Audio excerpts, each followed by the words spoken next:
Hello everyone, welcome to another fascinating episode of Just Talk with me, Adrian Jam, and Carey Embry. Yeah. And I can't stop the music. You can't or you can? I can't. Oh, you can't? I can't. I just can't. You just can't stop the music. I can't stop the music.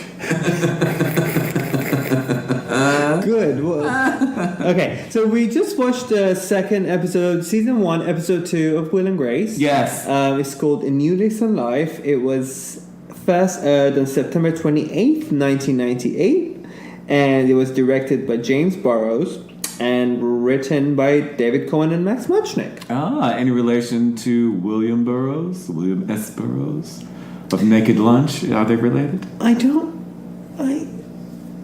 know, maybe. Who is that guy? William S. Burroughs. William S. Burroughs was a writer, and I'll say back in the day because I don't know dates. You can Google it. You have that machine in your pocket. You have that machine in your pocket.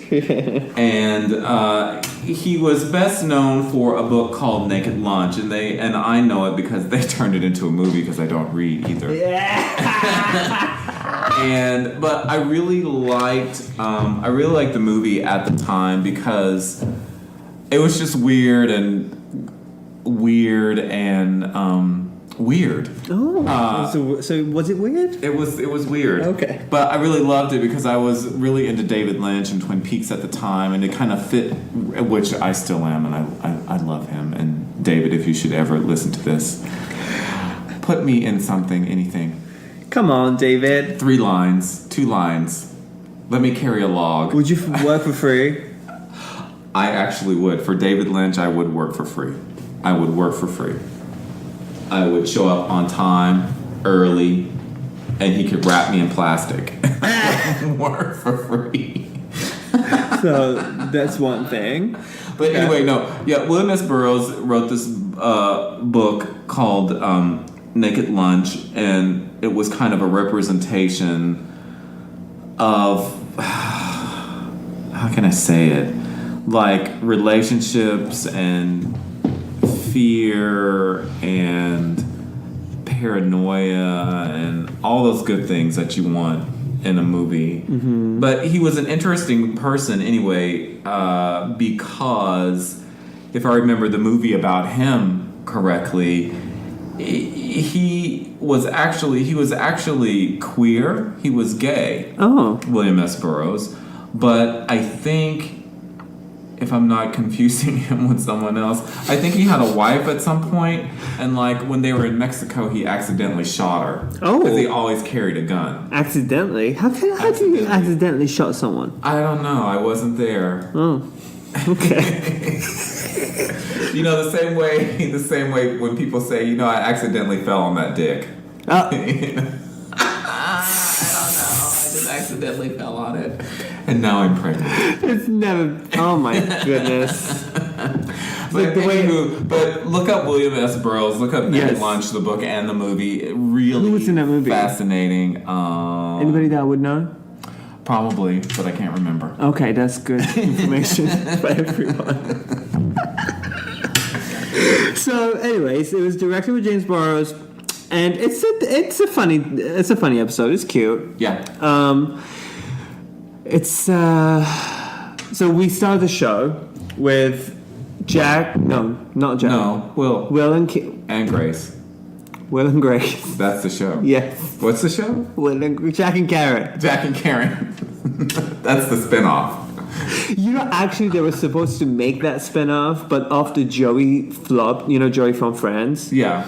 After that flopped so hard, they didn't do it. Yeah. Did you know that? I never knew that there was supposed to be there was supposed to be a spin-off with Jack and Karen. Mm-hmm. But after Joey... Well, I'm glad they kept the team together because I can't imagine them kind of breaking up that team because Will and Grace needs Jack and Karen. Yeah. Unless they were going to do a Jack and Karen after Will and Grace course. Yeah. Oh, okay. Yeah. After Will and Grace finished, there was supposed to be, you know, kind of like Cheers and Frasier. Right. You know, That kind could've been of that. cute. Yeah. That'd have been cute for a you couple know, of seasons. Golden Palace and Golden Girls, kind of like that kind of spin-off shows. Yeah. But after Joey flopped from France, like said they had one, they were like they didn't want to do it, and they kind of closed the show like in season 8 in a way that it would have been. I don't know how they're gonna bring it back now because it's coming back, you guys. If you didn't know, it's coming back in September. Yeah, I don't know how they're gonna do it, but I'm excited about it. Well, I mean, they could do like so many other shows have done, and like come out of the shower and it was like, oh, it was all a dream. It was all a dream. Well, thank you, Dallas. Thank you, Dallas. And Lost, right? Wasn't Lost a dream? Lost, they were actually really dead. Oh, they were dead. Okay. They were dead. Okay, so they're talking about you know. Oh, what else? Oh, Newhart, not Newhart. Bob Newhart, the Bob Newhart Show. The Bob Newhart Show did that. The Bob Newhart Show. Yeah. Yes. In the 60s. No. What? In the 80s, he had Newhart, and then the Bob Newhart Show or Newhart. Bob. Anyway. They did it on the Bob Newhart Show too, where he the whole show, he woke up at the end of the current show at the time with Suzanne Plachette in the bed with him, which was his wife from the first show. Yeah. And he woke up from a dream, and Suzanne Plachette from the first show was there, and she was like, I'm here to talk about feminine protection. No, she was here. She said, she was like, what is it, Bob? And he was like, I just had the weirdest dream. So they made every single episode was a dream, and Bob Newhart's would wake up from the first show. So there was really no second show. It was all a dream in one whole night. That's a good concept. Was it good? Was it a good show? No, he's funny. Yes. Both shows are really good I would watch the original one, like, you know, when I was little, and then when the other one came on, I would watch it too, and I would watch it all the time because it was so funny. Oh wow! And I was young, and I felt like it was kind of adult-ish, waspy kind of humor. Yeah. But I loved it because he's silly. Yeah. You know, and I loved like his silliness and the other characters in the show, because I felt like it was a really character-driven comedy. Like his comedies are really, because he's, you know, quirky and awkward and whatever. Yeah. But his show's very funny. Oh. Very funny. Well, that's great. There you go. Dear listeners, we don't. None of our old comedy history for you. Yes, even though this is a Will and Grace podcast, we tend to talk about. And then we do that because, you know, Will and Grace pulls from so many former iconic comedies. So hey, we just we feel like we have to educate you exactly a little bit, even though I have like no dates and no names, no correct information, just a vague idea. It's up to you as the listener to, like, you know, follow these threads of nothingness, really, and figure it out for your damn self. Yeah, there you go. Because am I supposed to tell you everything? No. Okay, so they're talking about, first of all, I have to say something that I'm very happy that Will cut his motherfucking hair, because he looks so much better with mullet. Oh my god, it's a travesty. Girl. That I'm so happy. First thing I noticed, I was like, "Good for you." They must have watched the rushes, because, you know, so long ago they would do things like rushes or whatever. Rushes. The dailies, darling. Back in the day, darling. You know, when we were shooting things on film in the day. Do you know what that is, darling? Film. Yes, I know what film is. I'm not that young. Listeners, do you know what film is? Probably no. Film is something you put through a camera Do you know what a camera is? Do you know it's a thing that you put film through, and then light comes through it when the hole opens up, and you take a picture, or you have a moving picture. Pictures move, darling. They moved. So this thing called film, and you would have something called rushes or dailies, darling, where you would go back to the theater, and you would watch the dailies or rushes, just like the feud. Like in feud. Oh my goodness! Is that what it's called? Rushes. Rushes. So dailies, you would rush back to watch and see what it was. Such an educational episode. Thank you, Carey. And see what it was. So they probably went back and said that no, he's got to get. He's gonna get that haircut, honey. Eric, we've got to cut your hair, darling. Good. The mullet's not working out. No, I can't. Self-respecting gay lawyer. I can't have it. No self-respecting gay lawyer in New York will walk around with a mullet like that. I don't care if it's the 90s. Honestly, Eric probably saw it himself and was like, no.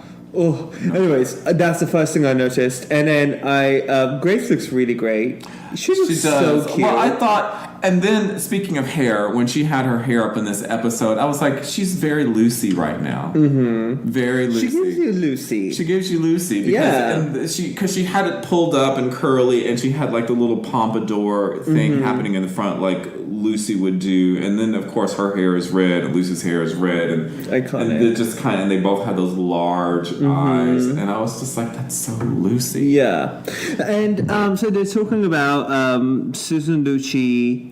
Lucci, not Lucy. Lucci? Yeah. Not Lucy. Who said Lucy? We were just talking about Lucy. I'm just confirming that it's Lucci.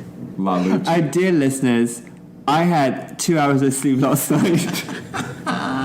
My brain is not working properly, so I apologize. That's okay. You all said four it right. of you. I said it right? You Lucci. Said it right. Yeah. You said Lucci, but I'm just saying Lucy. Different.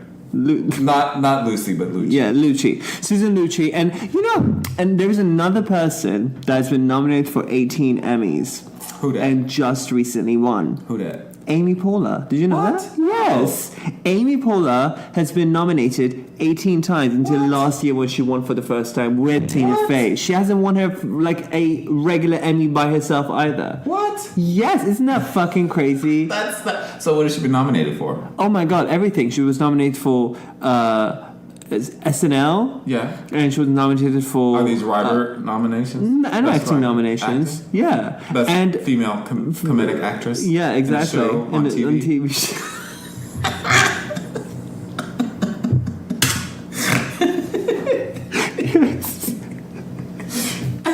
Yes, and she was nominated for 8, and then she just finally won. Anyway, she was nominated for like SNL and Parks and Rec and other TV shows that she's been on. Right. Anyways, you can Google it. Yeah, Google it. So they're talking about apartments. And they talk, and it's my god, that gives me such anxiety. Searching for apartments is crazy because watching the episode, I was like, oh my god. Were you getting anxious as well? I was. Oh like, my god, me too. Because I've lived in New York and I know what it is to like go through and just look for a roommate situation in New York is insanity. Because for the 2 years that I lived there, I moved 7 times. Thank you very much. Ooh. Ladies and gentlemen, I'm taking a bow. Thank you. 7 times. 7 times. 7 times. 7 times. So this is take how it happened. Take us through it. I'm gonna take you through it. Okay. So, I was living in Atlanta before I moved to New York. Not that I'm from Atlanta, but I was living in Atlanta, and I was feeling very complacent. Attacked? Not attacked. Complacent. Like things were too easy because Atlanta at the time was very easy place to live, and I really enjoyed it. But I felt like I needed to move on and push myself. So anyway, I moved to New York. I moved in with a very good friend of mine, and he had an apartment on the east side between 2nd and 3rd on 24th Street, I think it is, and not too far from Oh, what's that little square? Something square. Something square. Ladies and gentlemen, my as you see, I'm getting early onset Alzheimer's. Oh.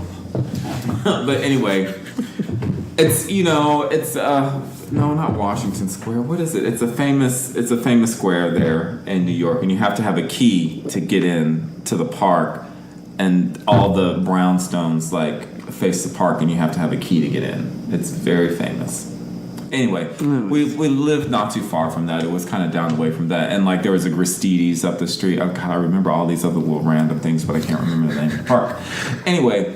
So there was a Gristedes up the way, and then there was like a dry cleaner downstairs. Anywho, so I moved in with my friend Kevin, and then there was a lady across the hall that I was going to move in with, and she was a psychic. No, she was. Seriously, she was a psychic. And so I moved in with her, but... What happened to Kevin? He was still there. Oh, okay. He was still there. And I moved in with her, and then one day... Kev and his boyfriend at the time, we were all coming home, and I was like, oh, somebody's stuff is out in the hallway. It was yours? It was mine, bitch. Mine. All my shit was put out in the hallway. And so she had put me out. Because her spirits were telling her that I was using her tweezers, which I was. And she was like, she couldn't have her stuff being touched. And I was like, wow, okay. So she was... So I was like, all right. So I had to move back in with Kevin. So that moving in with her, getting kicked out, moving back in with Kevin. And then from there, where did I go? So from there, I was working at a salon called Headlines in Chelsea on 8th Avenue between 21st and 22nd Street. And there was, what was that restaurant? A Bendix or something across the way? I think it was called Bendix. Anyway, so I was working there, and one of the girls that was working at the salon named Cheyenne, but Cheyenne was Asian. Okay. Mix, I think. Or was she just Asian but American? Anyway, her name was Cheyenne. Okay. She had a roommate situation in Chelsea, a garden apartment. Very beautiful. Nice. I stayed there for a couple of weeks on the couch, and they had Siamese cats. Oh. OMG. These cats were a chint, and they sounded like this.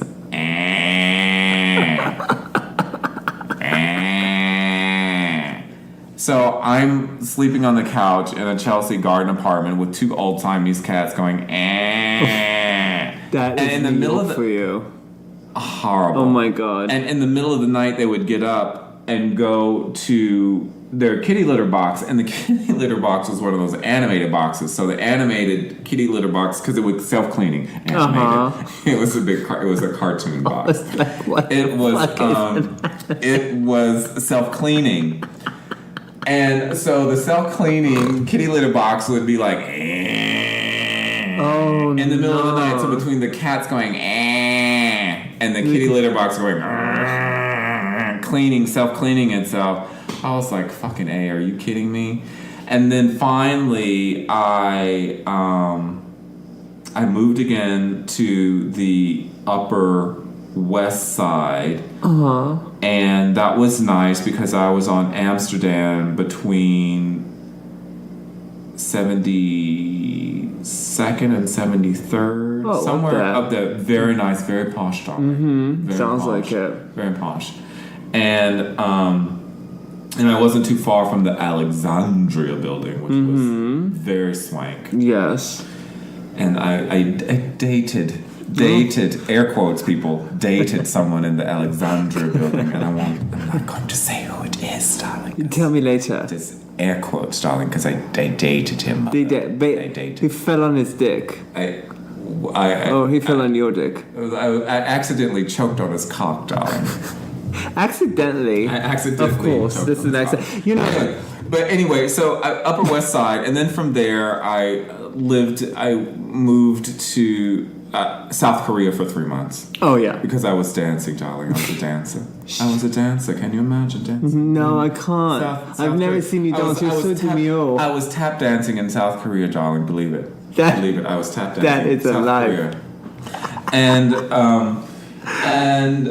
then when I got back from South Korea, I was living in Brooklyn, and then I moved. I was on one side of Brooklyn, and I moved to the other side of the park in Brooklyn. Mm-hmm. And I think that's about it. So maybe.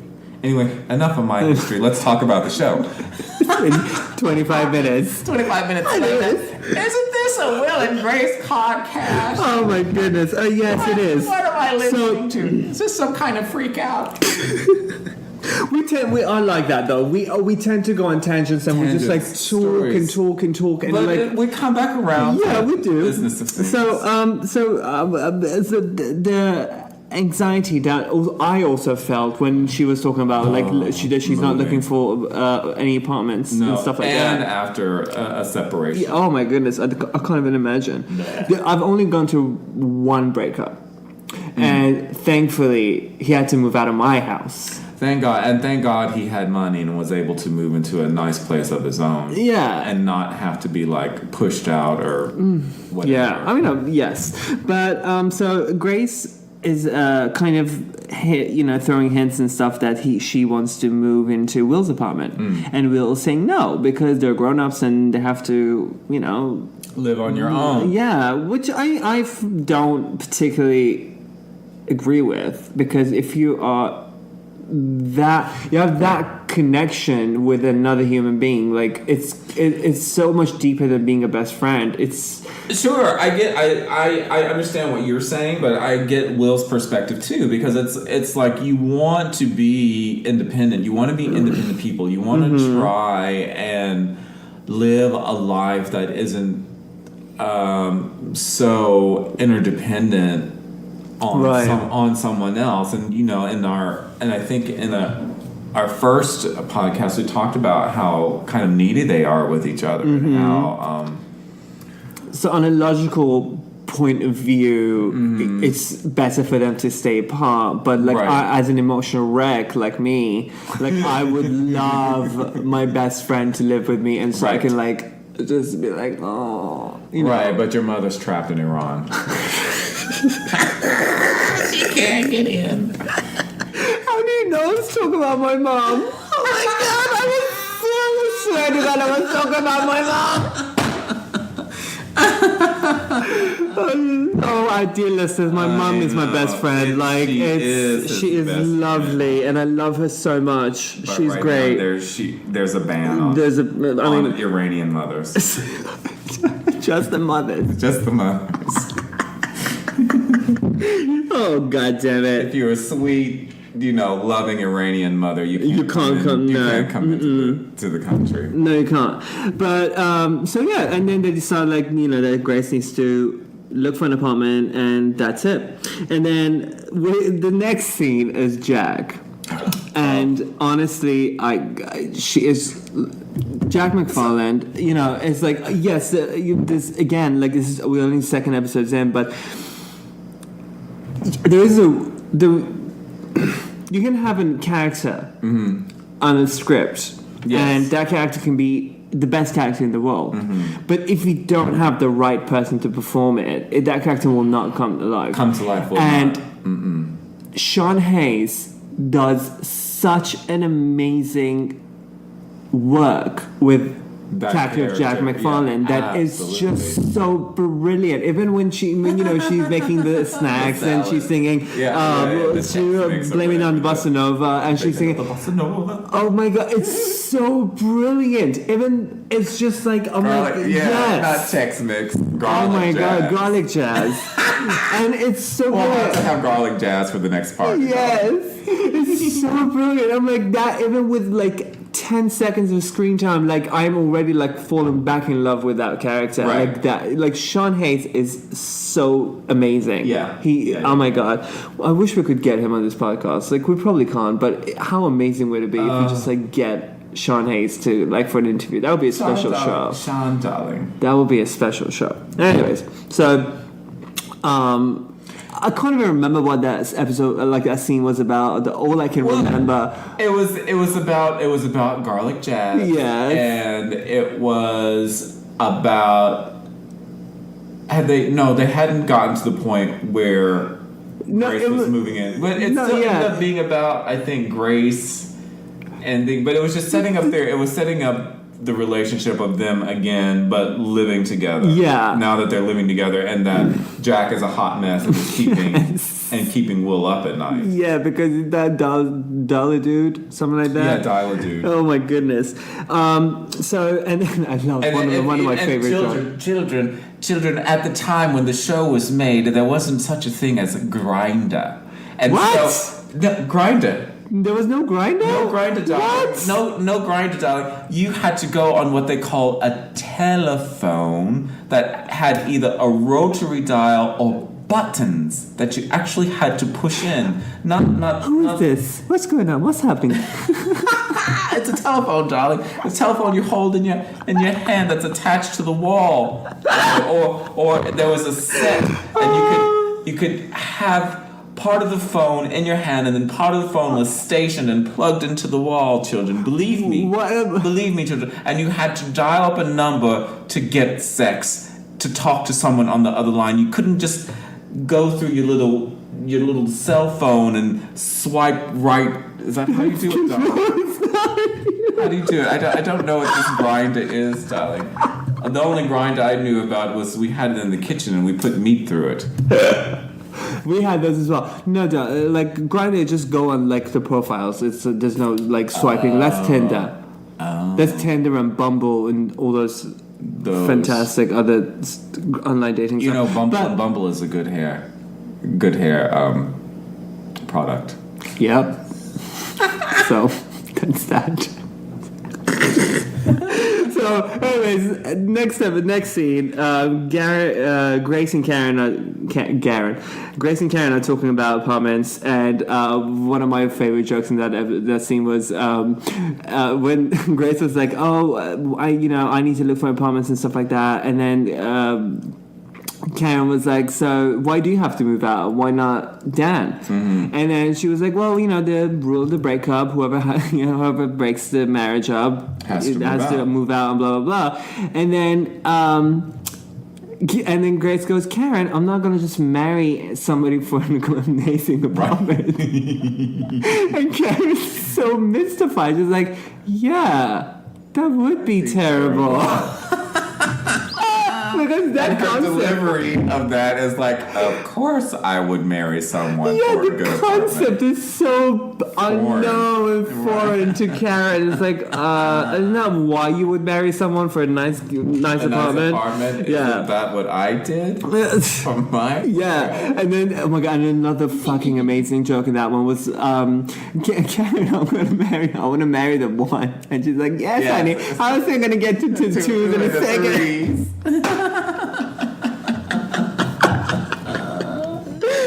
Oh my god! And then we're in Will's office, and another amazing thing that is such a throwback: looking for apartments in the newspaper. Right. That is so. I don't even know what kind of newspaper I need to buy to look for apartments. No, because everything is it's online now. But I don't know how. What? Well, I have to tell you, when I first came to LA, we have a weekly newspaper here, a newspaper magazine called the LA Weekly. And I would look for jobs and apartments in the LA Weekly because it was a lot like the Village Voice in New York. So that's kind of, I guess, they mirrored each other. I'm sure the Village Voice was first and then the LA Weekly or whatever. Yeah. But that's how we would do it. Like when I lived in New York, I would look in the Village Voice for like jobs and apartments and blah blah blah. And here, when I first moved here, I used the LA Weekly as my reference and resource for looking for jobs and apartments and stuff like that. Yeah, it's all online. Everything is on Craigslist. Everything. Oh my god. And you can read into that what you want. Yes. I was going to tell you a story, but never mind. That's for another episode. Day. And then, but then, Grace finally finds an apartment, and the apartment is in Brooklyn.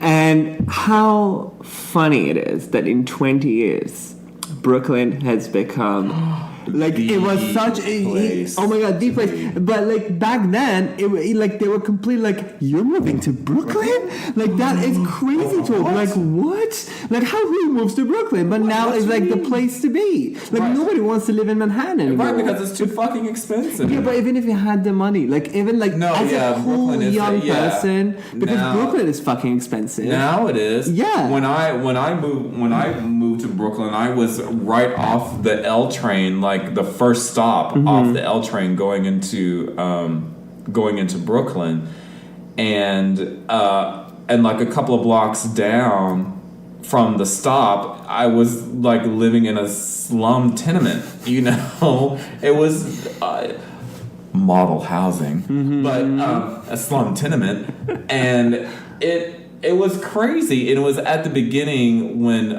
Williamsburg was just changing over. Like it just got its first coffee shop. It just got its first sushi bar. It was just being gentrified. Gentrified. Like maybe there was an art gallery somewhere down the way. But I tell you, at the beginning, OMG, it was a little rough, the living situation. I bet. But even like, but it was. I really liked it. I mean, even at the beginning of it all in Williamsburg, I really liked it. I really liked the vibe. But for them, it's very funny now to watch the show and know how it's changed since then, and that apartment that she's getting for how much was it? $1,500. $1,500 is probably going for $5,000. $5,000. Yes.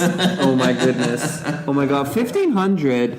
Is in New York, anywhere in New York, even Harlem, like anywhere in New York right now, is a room. It doesn't exist. A closet. It's a walk-in closet with access to a restroom down the hall. Is what it is. That's the real tea. Like that's not even jokes. That's a real tea. Like it's not even funny. That's $1,500 with a shared bathroom down the hall. And then. Yes, it's true. With 10 other people, right? And you have a kitchenette. Which is a microwave and a sink. Trust. I wouldn't want to live in New York.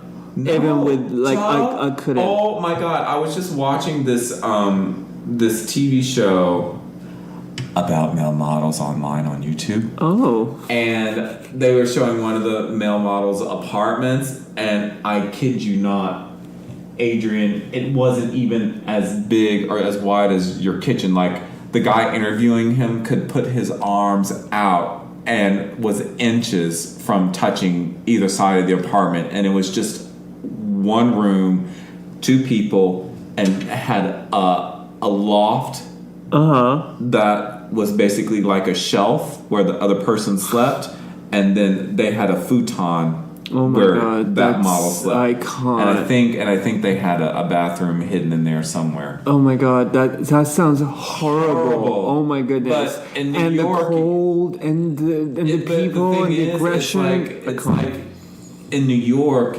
the space that you're calling the closet, the glove compartment that you're calling your home, is where you just really go and wash up and go to sleep. And then New York itself is your living room. You have to go out and live in New York. That's why you have cafes and clubs and everything. It's just like the city becomes your living room. Right. You have to do it that way. Yeah. I mean, I guess just because I have never romanticized New York, but I've lived in New York, and I lived in a nice apartment with my dad. Right. But And I've also, but I think it's because of my English background. Like I've been to better, like London is kind of like the original New York, right? Absolutely. So like, so you know what it is. Like you have the original. so I can't Once really. you tasted the original, why do you want the copy? Exactly, and I don't.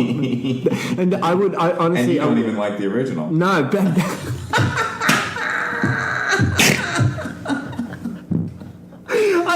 I've been in LA for the past 7 years, and I consider myself an Angelino, honestly. And I can't imagine living anywhere else. Like, I really wouldn't want to live anywhere else. Like, this is where I'm gonna die. So whether it's tomorrow and 100 years, anyways, but it's not about me though. This show is not about me. No. Okay. And then. Will comes to back to his apartment and basically asks Jack to leave and to let they have a funny get out. Yes, they have a funny interaction, and then what?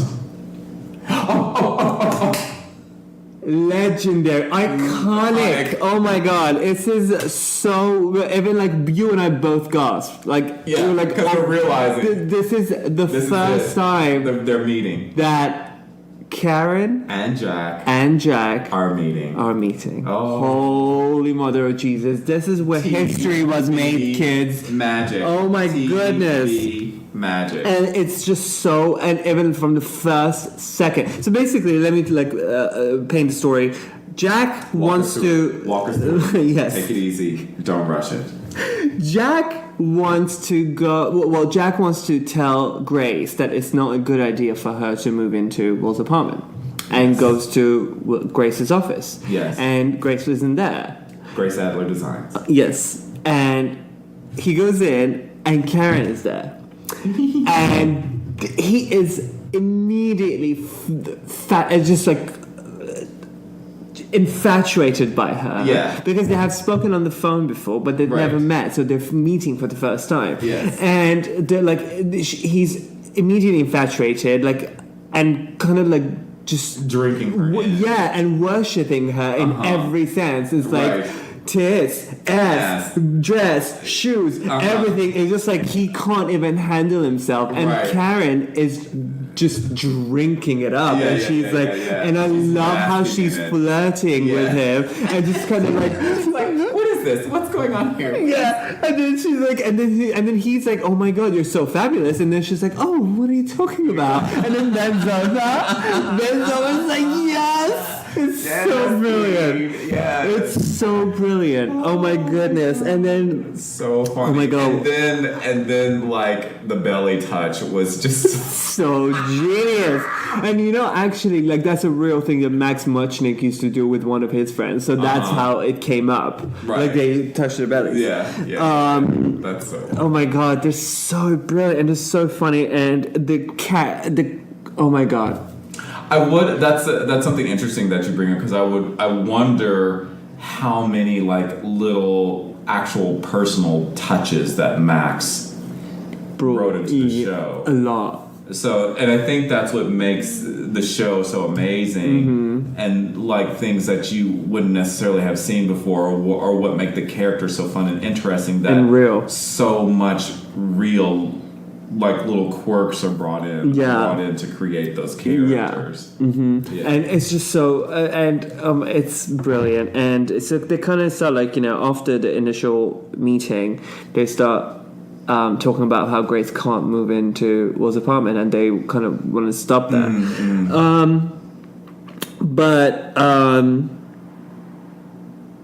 Well, let me look at my notes. And then, anyways.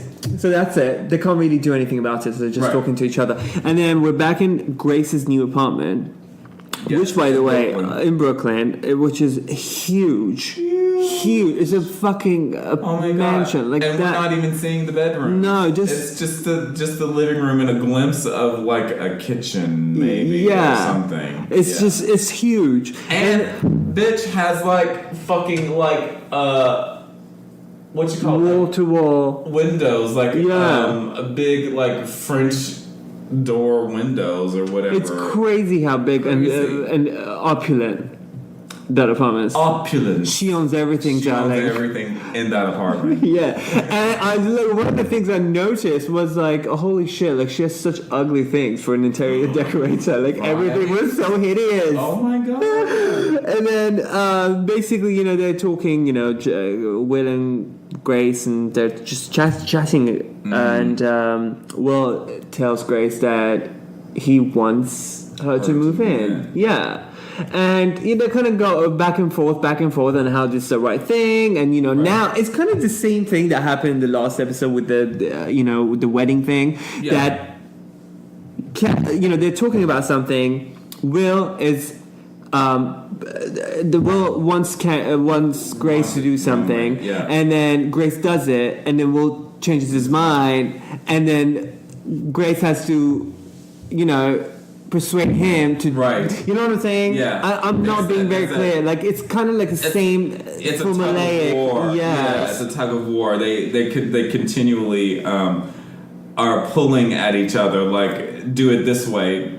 No, do it my way. No, do it my way. No, do it my way. And then when I do it your way, it's like no, let's do it my way. Right. You know what I'm saying? Yeah. Like.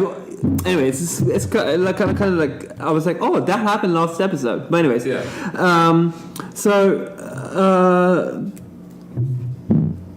they like Grace is like, no, Will, this is the thing we need to do. I need to have my own apartment, blah blah blah. And then Will accepts it and is like, okay, whatever you say, and then leaves.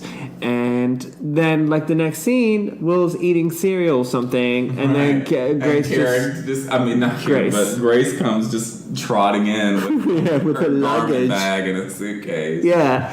And then that's it. And then she just walks to her bedroom. Right. It's a very sweet ending. Yeah, a very sweet ending. But it's just like, but that whole episode is just about, to me, it's about Karen and Jack. Oh, it is. Meeting. No, it's It's everything so important. That's going on with Will and Grace is just a setup for Karen and Jack to meet. And oh my god. And like iconic, legendary. I can't speak enough about them. Yeah. Like they're so amazing. Yeah. So that was the episode, folks. That's the episode, folks. Yeah. We have, and we've all had roommate situations. Lord knows I've had plenty.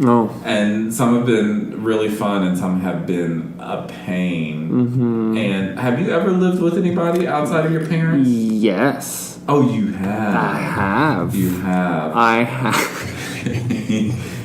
Anybody else other than him? Yes. I've had two roommates. Yeah.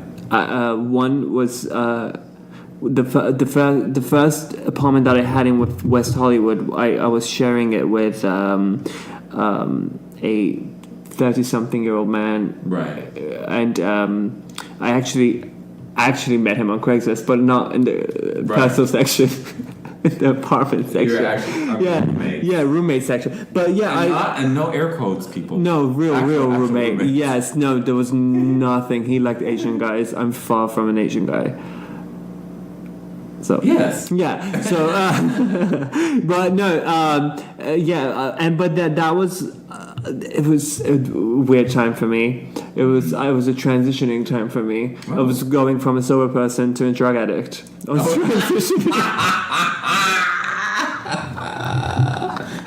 so it was kind of difficult for him as well because I became a complete moron with orgies in my room. Poor guy. I put him through so much. If you're out there and you're listening to this, I'm sorry. You didn't deserve me. I was going through it, Oh my god. And then my second roommate, which we shall not speak of. Mm. Fuck that shit. Okay. Well, that was it. Thank you, Carey. That was it? Yes. That's it? That's it. That's all? That's all. All. Do you have anything else to say? Nuggets of truth.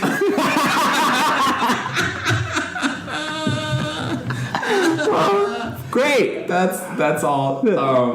That's all we have for right now. That's all with Just Talk. Just Talk. Yes.